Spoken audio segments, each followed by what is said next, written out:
Is yeah.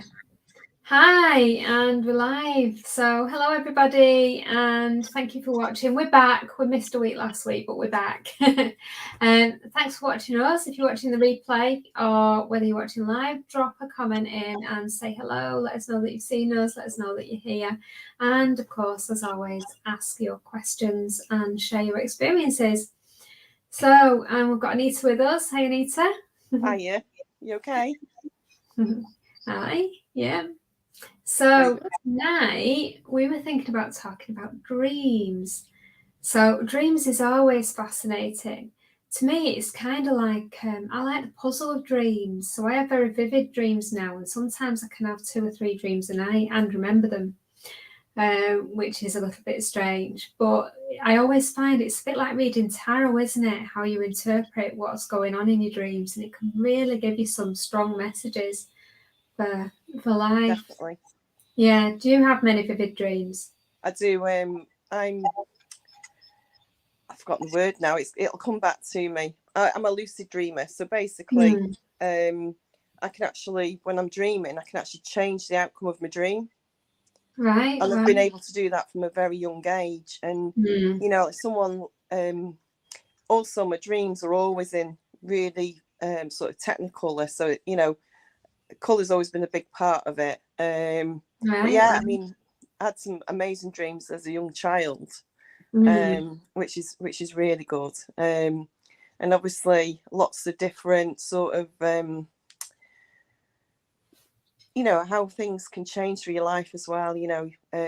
Sort of premonitions and Yeah. that sort of thing, but not in, like you mentioned before, not in the way you actually expect it to be. But it's like trying to understand why you've dreamt what you've dreamt, and at first Mm. it could be a complete puzzle. And that's why it's really good to Mm. have a dream journal, because what Yeah. you can do is, after you've been asleep and you've woke up, jot down obviously anything about your dreams, because then you can revisit it, or you'll remember, oh, I remember something about this, let me have a look back in the Mm. journal. And it's always there that you can sort of refresh your memory. Yeah, I tend to record them in my phone. I've got like a notes app Yeah, on my phone, so I put all my dreams in one colour and just record them as soon as I get up while it's fresh in my mind. Because if you yeah, don't record it straight away, it goes, doesn't it? it You does. can't always Yeah, remember it. So, but it's interesting for me with the dreams because they were so vivid, and I started writing them down, and then I'd go on Google. It's like, well, what does this mean, and what does this mean?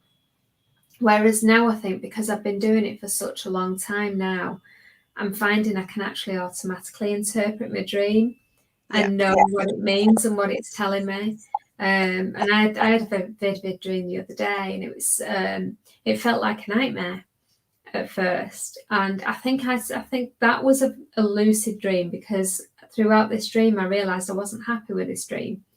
yeah, So I sort of woke up, told Archangel Michael, "Come on, Michael, please put the protection around and whatnot. I'm not happy with this dream. If there's anything there, put the protection around me."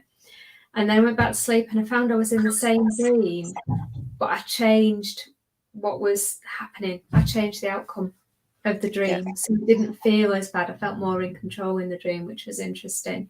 But I don't usually tend to have lucid dreams, so they don't feel like lucid dreams. But once I woke up, I thought, hang on, that wasn't a nightmare. That was actually a message, and I needed to have that dream because it gave me a message about what I needed to do and something that yeah. had been bothering me. So it was really useful to have that dream. So yeah, so even your nightmares can be useful.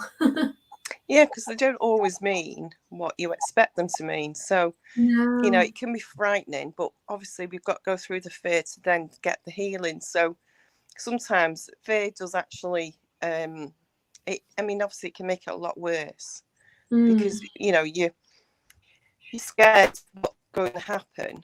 Mm. But then if you understand the reasoning behind it all, at least then you can, step back from it, and obviously review it. It doesn't necessarily mean you're going to dream it again. It's just the fact that it's there. It's there for a reason. Mm. And it's important that you look into it, because if it's affected you that much, obviously there is a sort of defined message there for you. Yeah, absolutely. And it was interesting because my default was, when I woke up, was straight away to call in Archangel Michael to help with that, assuming that, you know, there might have been some protection needed. And it was only when I woke up that I realised actually that was a message that I needed to have that message. And I think I mentioned it the other day, I'd actually done a meditation the night before, and I think because I'd fallen asleep during the meditation, I think the dream I think the dream was probably an extension of that. Well, she's not lucid to have this meditation, I'm giving her. But yeah, it was a very good message. Brenda's posted, she said, it's one for you, I think. May I please ask a question? I'm enjoying the mediumship course so far and feel privileged to be part of such a knowledgeable group in a safe environment. I can remember how to withdraw and ask for safe closure, but can someone please remind me how to start? So in that sense, so to actually, obviously we've got to remember what our ground rules are, and when we are doing any type of psychic or mediumship work, you know, if we're preparing ourselves, it's like if you go to a class and if you didn't take your pencil case and your books, you wouldn't be able to sit there and actually take part in that class as such. So, for example, if you were learning mathematics, so obviously the ground rules is when we do any type of development work, that's spiritual development work, we always do our grounding, protection and centering, because that is the biggest part really of protection about ourselves, making sure that we're completely grounded, and we're, the protection is there to stop anything that isn't, which is not a nice energy. So I don't like the word evil, because I don't think we should be using that word, but it's not working in the light. That's the way I see it. So always make sure that you ground yourself, and that's by using different techniques. So if you wanted to, visualize, feel, you can, you don't even have to sort of visualize like tree roots. If you're not very good at visualization, you could actually physically use something that's red or brown in color, because that's a grounding color. Okay. And then when we come to our protection, again, we just need to imagine or visualize, it could be a bright white light. It could be, angels coming in and protecting us, and giving us that inspiration, but also the strength that we need when we're doing our work. And centering is all about how you breathe, how you, you allow your intuition and your your gut feelings to actually work as well, because that's a big part of what we do. Once you've done that, obviously, then it's just about relaxation. So when we talked about the meditation side of it, when we're actually doing our grounding and protecting, we are technically in a meditative state, because what we're doing is we're actually allowing ourselves to step back from the normal life and get into a different stage. So by doing that, we are actually, when we're actually physically doing our steps of the protection, etc., we are allowing ourselves to technically connect without even thinking about it. And then what we can do from that is allowing ourselves then to sort of connect with energy. And that is by either, like I say again, using your what we call the clair senses. It could be that you might hear something, you might feel something, you might taste, taste in your mouth that might just appear. You might smell something. And by doing that, obviously, remembering you're always working for the higher schools, and that will allow you to then carry on with what you need to do. Okay.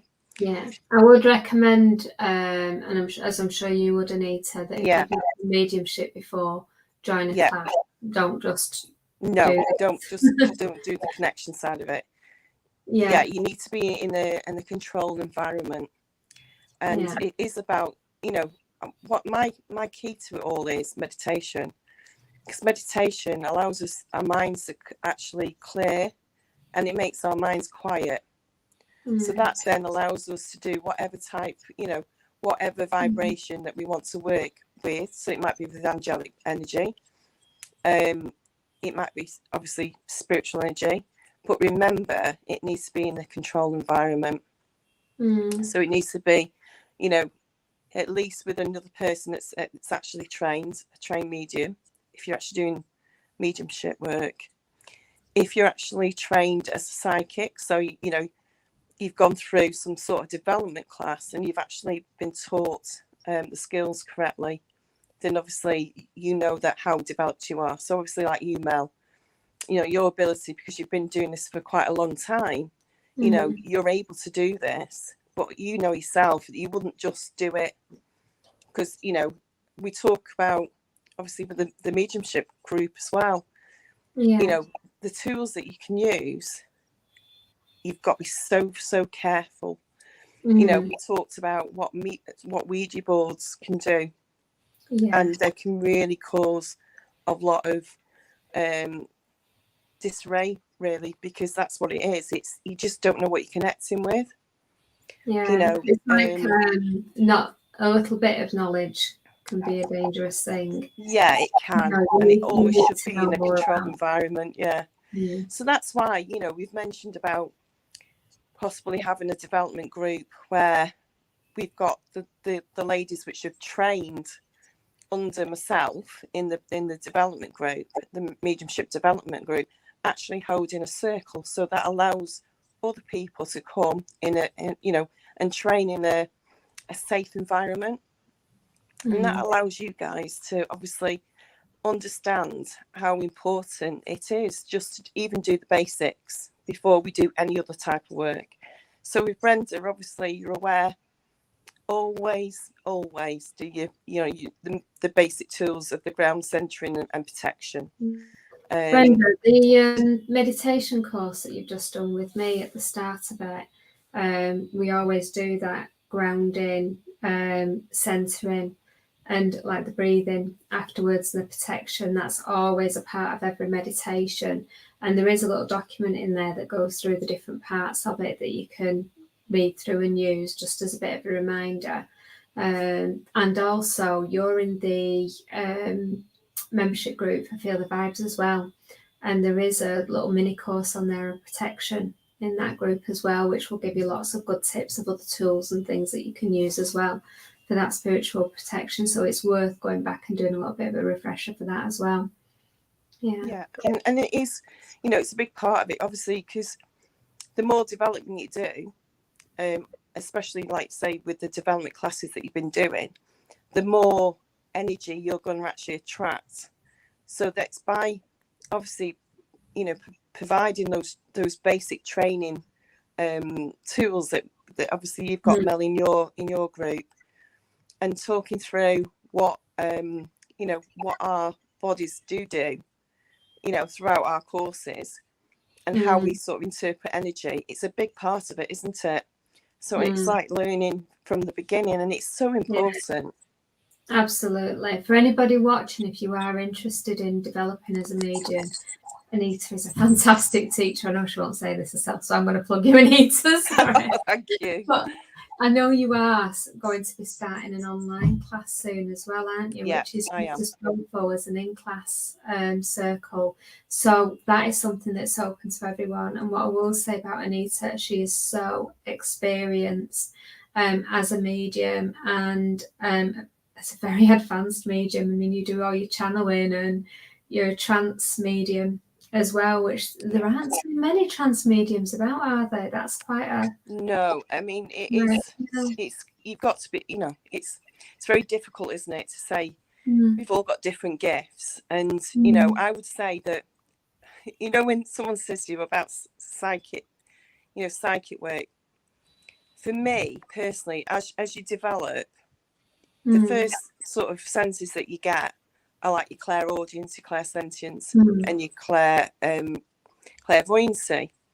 And then that's because they're more the mental mediumship that we deal with. And then we go into what we call a physical mediumship, which is about the body itself, and that's where the transmediumship sits, as well as obviously all the different works that we work with, so the other senses as well. And that really takes it to a whole new level, doesn't it? It does, it does. And like you say, the courses itself it's allowing you to experience it at the beginning, like the foundation course, it's experiencing in little chunks. So as you get to the next level, which is obviously the intermediate level, that's when you start really developing. And that's where obviously the girls that are on the course at the moment will go on to level 2. And that's where they will actually see what transmediumship can be and how they can train if they want to go further with transmediumship. If they just want to do the channeling, it's down to them, guys. But it's there, and they will be taught how to do it in a safe environment. And it's so, so important that, you know, that can happen. And I can feel, I can actually, I don't know if you can tell, I'm really breathless. And it's like, I'm trying to fight people off, you know. But I think it's the fact that there's so much information coming through at the moment. I am, a lot of it's channeling through, and I can feel there's lots of information that everyone wants to find out about it. But it's so important, you know, and you've got to get the right people in the right group as well. So it is about other energies, because what we do is we all work together. So we all work together as one, technically as one. And what happens is when one medium needs energy, they'll take energy from that group. So, you know, it's all in a circle, the energy's flowing around.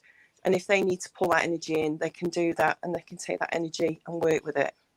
And that's how it works, really, which is so, you know, it is amazing because, you know, like I said, you've got to have that right sort of criteria. You've got the right person, right energy to work with, different levels as well. You don't have to be completely, you know, a trained medium. You can be a novice. But it's, again, it's about you guys training to understand how important it is to actually work in a safe environment, working for the highest good. And you can then develop different, you know, different other skills as well. As the mediumship is basically an opening for everything else. So once you've actually gone through the mediumship and learned to, you know, do a lot of channeling, and also if you want to be a transmedium, you could do that sort of work. It allows you then to do, like Mel, you're, you know, an amazing angelic teacher, you know, and you're already a medium. So it's allowing you to channel that energy through. So you're doing that anyway. So it just goes to show that, you know, just having those basic skills, you can sort of develop that energy so quickly. Yeah, I think what I've really loved about your course though is that you cover so much more, because I think we all come into our abilities at different times in different stages and through different ways.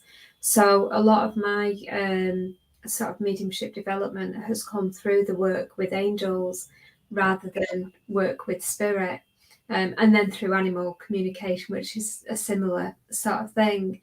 But then through going on and doing the mediumship course with you, I've learned a lot more and different aspects of it, and working with spirit and recognizing what I'm coming through. So it all builds as a layer onto your knowledge and experience, and you need that. And I think just coming from one angle, you just get one aspect. But when you start opening up and experiencing different things and learning from different teachers, that's when you really start to develop. Yeah, definitely. And you cover a lot in your course that I've not seen in any spiritualist churches before. No, and you won't find that either, because I think it's because I'm also a natural medium. In that sense, I've had to do a lot of research for myself. Yeah.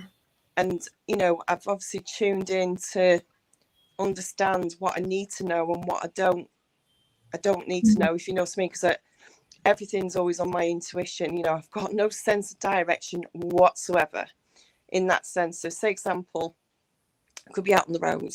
I can easily get lost, but the thing is, I need to use my, you know, my inner direction that I should know, because I use my intuition.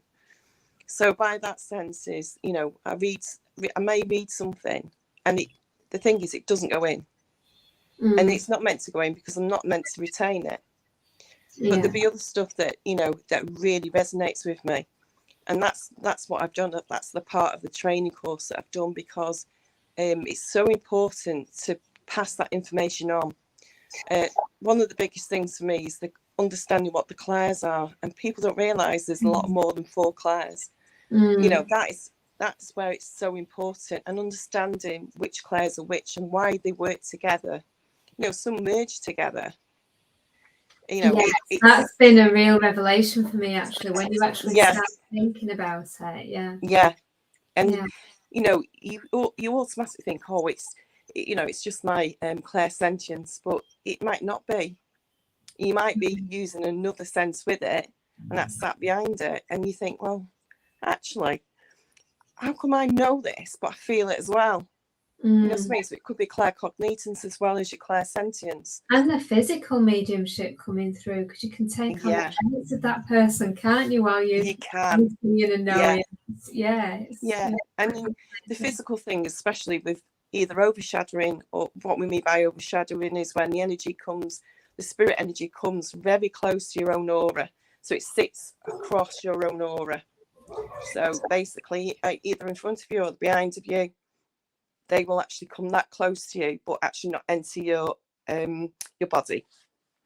And then obviously transmediumship is when you're allowing the energy to step forward into your energy, into your body, and then the transmedium will actually step back. Your own spirit will step back and sit in the background. When I do transmediumship, I don't remember anything. So, you know, I could be doing something that's completely out of my, you know, what I normally don't physically and able to do, which you've obviously seen yourself, Mel. It's like there's lots of different things that can happen. It's like your voice changes and takes on, your whole facial expression can change. You know, it even seems like sometimes your face can change shape. Exactly, it's even your body. I know it sounds weird when we say this, but in your mannerisms, your body completely can change shape. And if you think about it, it's like they take on their own body, if that makes sense. It's a bit like the body snatchers if we think about it. When they come in, it's a bit like scary though when you actually, you know, it sounds absolutely terrifying. You know, if it's not something you do, you think, oh my god.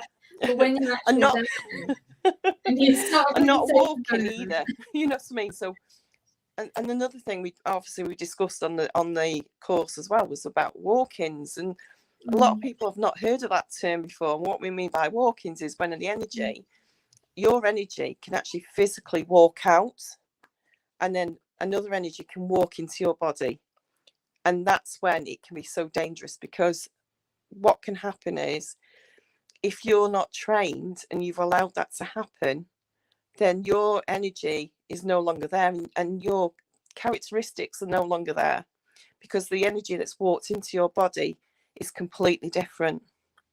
And that's where that has actually happened, and people have, you know, come across cases where that's happened that much, that the person that they've lived with for many, many years, their personality is completely changed and not understood why. And it's fascinating to, you know, understand this, because you think, oh no. So it's so important to abide by the I always call them rules, because to me they are rules. The rules for us to actually, it's part of our sort of makeup as mediums, to actually, you know, do these sort of things that we need to do each day for our own protection and own sanity, and being aware of what you need to do, which is what it's all about, really, isn't it? So absolutely. I'm just having a look at what Brenda's put on here. Pardon? I'm just looking at what Brenda's put onto the post. I'll walk before I can run, until I see you all again. But we'll keep practicing meditation. That's key, Brenda. Keep doing that. You'll find the more you meditate, the more that you'll feel more at ease, and also your vibration is actually better to work with mediumship. The more you do it, the more developed you'll become. So, and Anne's put she's really enjoying the mediumship course too. And she's put, are you not scared of being taken over completely? Well, Anne, when it does happen, one of the rules is that obviously we all have what we call doorkeepers, which is a spirit guide that looks after us and allows certain energies to come into sort of your environment. And what a doorkeeper does is keeps you safe. So, you know, we always make a pact with our doorkeepers to say, you know, A, we don't allow all this to happen if we're on our own. B, we need to have at least one medium that's actually in the room with you, is aware what transmediumship is. And C, obviously, when you hear the words step forward. So obviously you would say to me, I need to step forward. That allows my spirit guide to help me then to step forward. Because remember, my spirit stood at the back, waiting to actually come back in. So no, I'm not afraid, because it's just, to me, it's natural. It's a natural thing for me to do. One of the big things for me that I absolutely loved was one session when we actually got to cross a few spirits over to the light. And that just, that work is just amazing. It is. And that's something I wouldn't have thought I'd been able to do. Maybe if you can talk a little bit about why we do that and why that might need to be done. So, mediumship's not just about, us sitting in a private reading or doing a reading for a couple of people in a crowd or whatever you think mediumship is. It's about the other things as well, the other spiritual elements that we work with. So, like you mentioned, Mel, about, helping souls that have not been able to pass over, about allowing them to sort of go to the light, and showing them the way to go. So it obviously talking through the soul experience, really, because what can happen is when obviously we're on earth, and when they pass, they could have passed in very difficult circumstances. And it's very, very difficult to say this, but the words you've probably heard is like purgatory and, the walk in the earth, because they've got nowhere to go. And that can happen. What we need to do is we need to save these souls by allowing them to see the light and cross over safely. And we can do that as mediums. We can show them the way to do that, and allowing them to trust us. And that's the part of it, really, is the trust in, the spirit that obviously needs the rescue, but also for them to trust us, because it's a partnership at the end of the day. And the reason why they've connected with you is they're aware that you're able to do it. So, it's the fact that it is an amazing experience to actually do that and to help so many souls. I mean, obviously, in one of the classes that we were with quite recently, there was at least 2 that we crossed over, and it's a powerful thing to be able to do that. And like I said before, not everyone can do that, and it is about trust. And it's a real privilege to do that as well. It is, definitely. Yeah. You really feel like that you are being of service. Yeah, that's it. You're helping them to heal as well. Remember where they are at the moment, they're struggling because they don't know how to move on. And by allowing them to guide, letting you guide them and guide them to the loved ones that are waiting for them. Because remember, we can either see, we can feel, we know that they're there. We've got those senses, those extra 6 senses or 7 senses, whatever you want to say. We're able to do that. We've got the ability to do it, and it's doing it in a safe environment as well, it's lovely when you've got more than one medium doing that, because you can have quite a few that want to do that, because once one connects, you can guarantee there may be a couple more that want to work in this sort of, work with these mediums, because they know that can happen. Another interesting thing that's I found was when two of you can actually connect in with the same energy. Yeah. In fact, last week I think we all connected in with the same energy, and that in itself was absolutely amazing. And that's a question my son had asked, actually. If you get more than one medium in a room, can you all see the same spirit?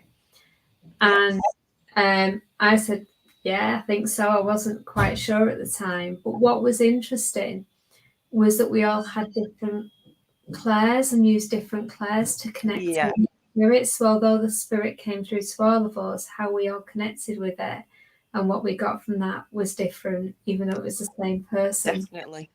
Definitely. And the thing is as well, the spirits are there. They're interested to find out. We get a lot of visiting spirits that come, may have no relation to us at all. So obviously you probably think, oh, it'll be family members, etc. But you can guarantee it could be someone that actually lived in the area that's just come in to have a nosy.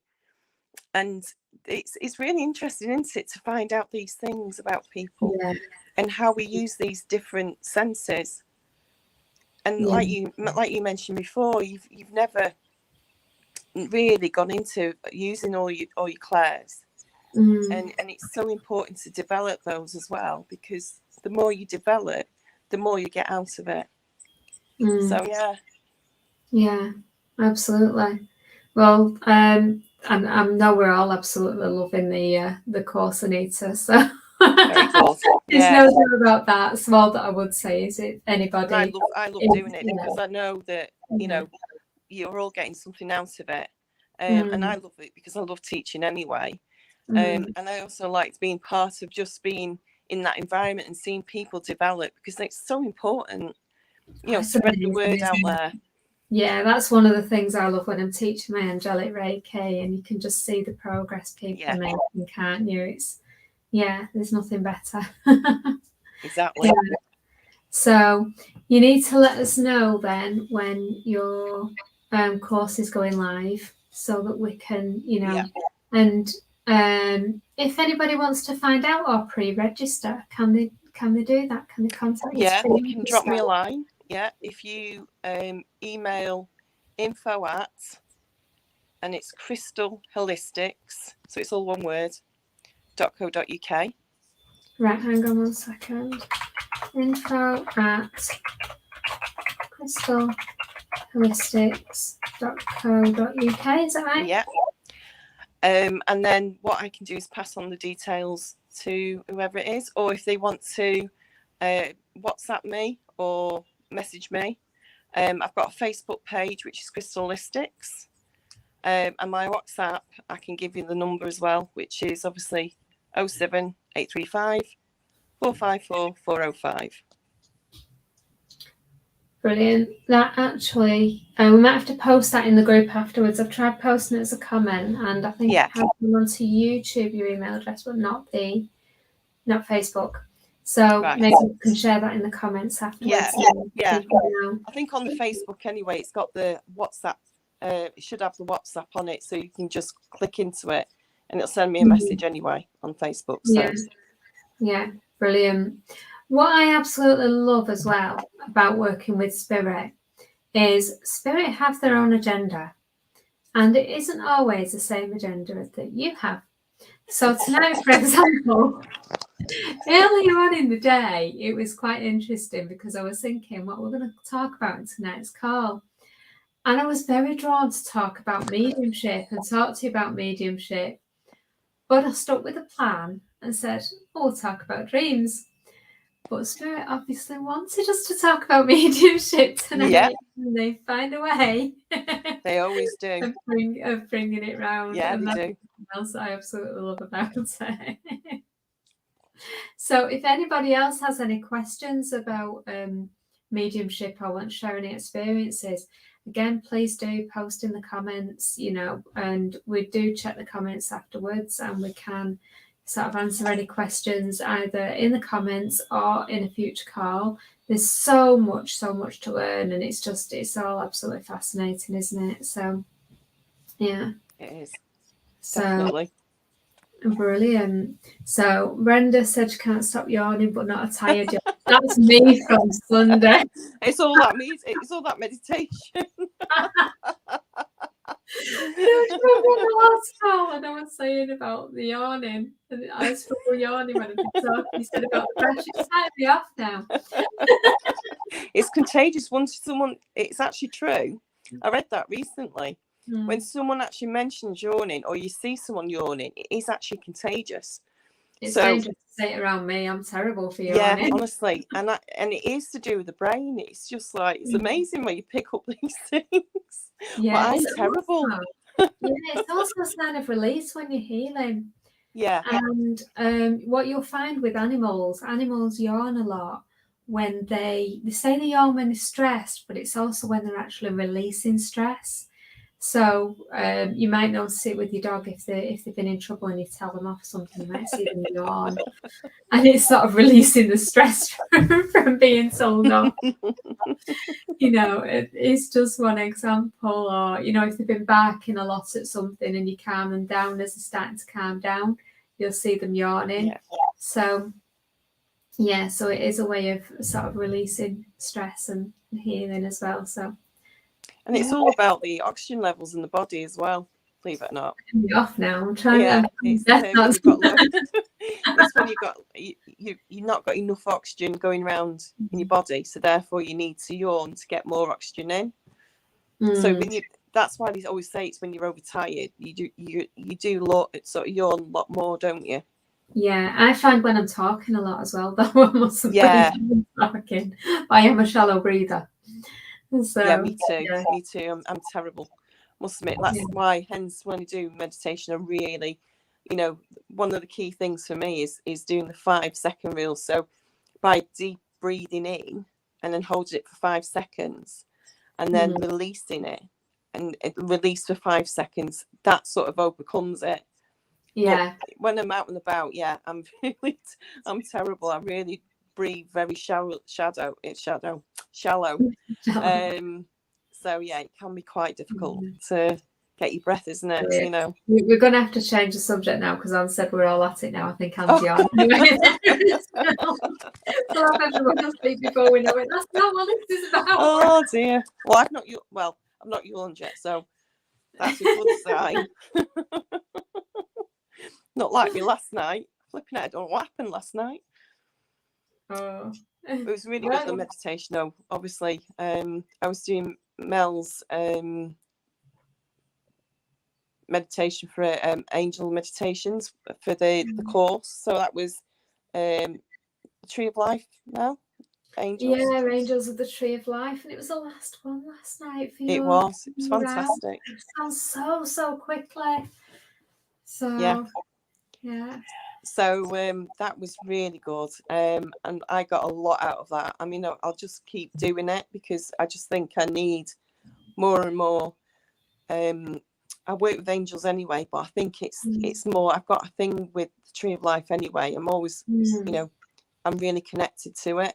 So for me, it makes sense to keep obviously doing the meditations and working on the information you've put on your course, and it's really beneficial for anyone that wants to do the course because it's such a lovely course, and Mel's done she's done a really grand job with it, and it's not very expensive at all. I know she's actually doing another course as well, and what you get she definitely doesn't charge enough. It's time. It's not about the expense. It's about what you put into anything. And the next one's with animals. I'm so looking forward to it. Brilliant.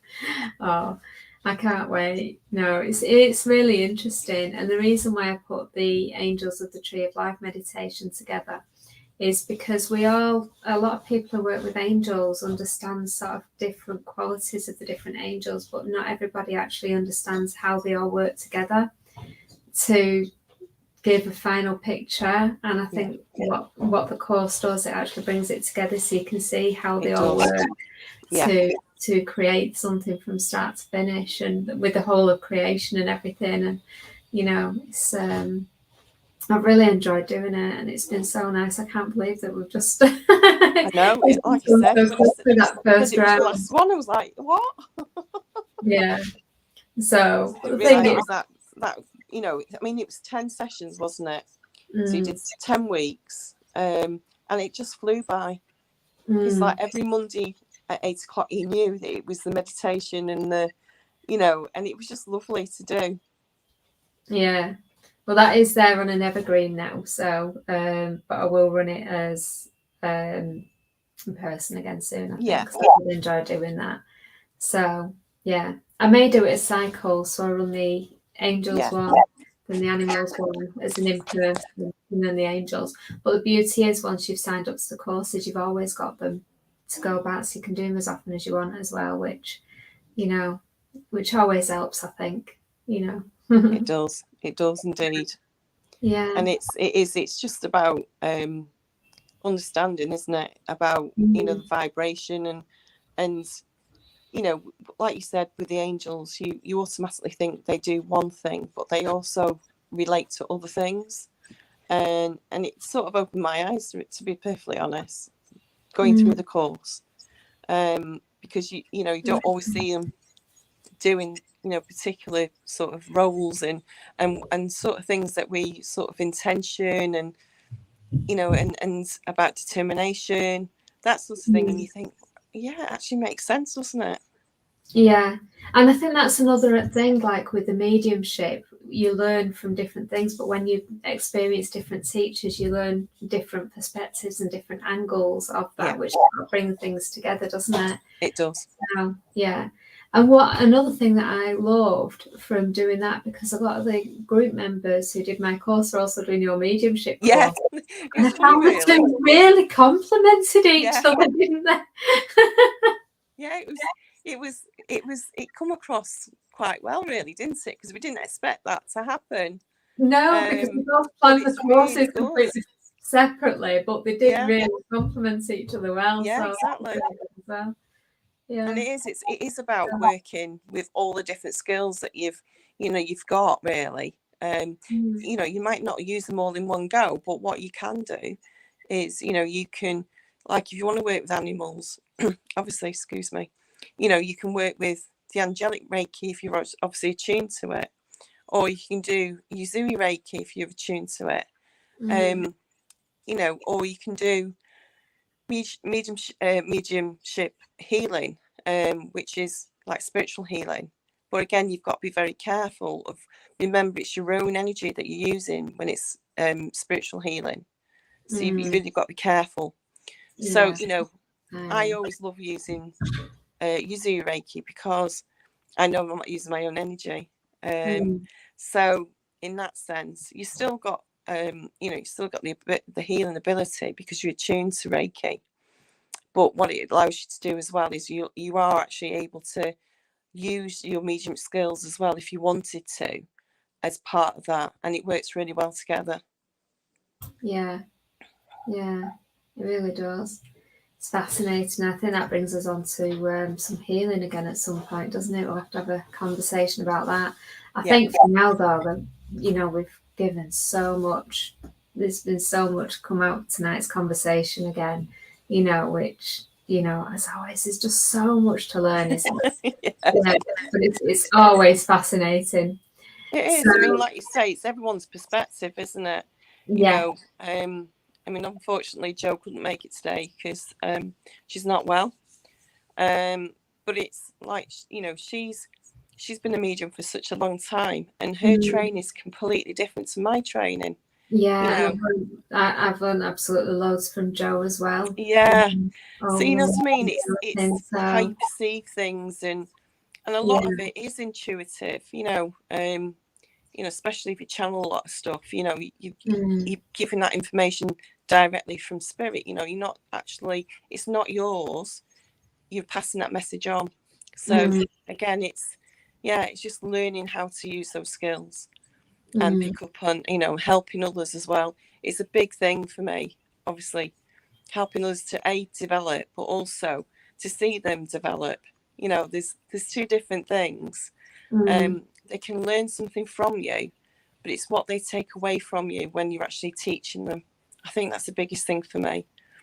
And I can tell when everyone's in the group, you know, they learn so much, they feel so much, you know, it just touches them, and it gives them sort of the confidence. It's about confidence as well. So you grow your confidence as you're actually being taught, and you pick up that information yourself. You know, again, like I said before, you may get information that's there in front of you on a piece of paper. It doesn't necessarily mean you have to take it as, you know, word for word.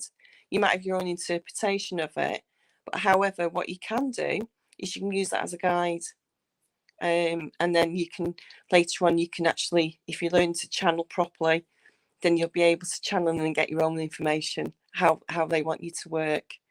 But yeah, it's fascinating. Yeah, brilliant.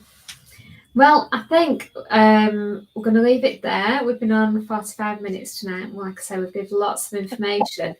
And I think everyone take it over. And I'm sure there's lots of questions that people might have about some of the things that we've discussed, because we've sort of touched on different areas and there's probably still lots more.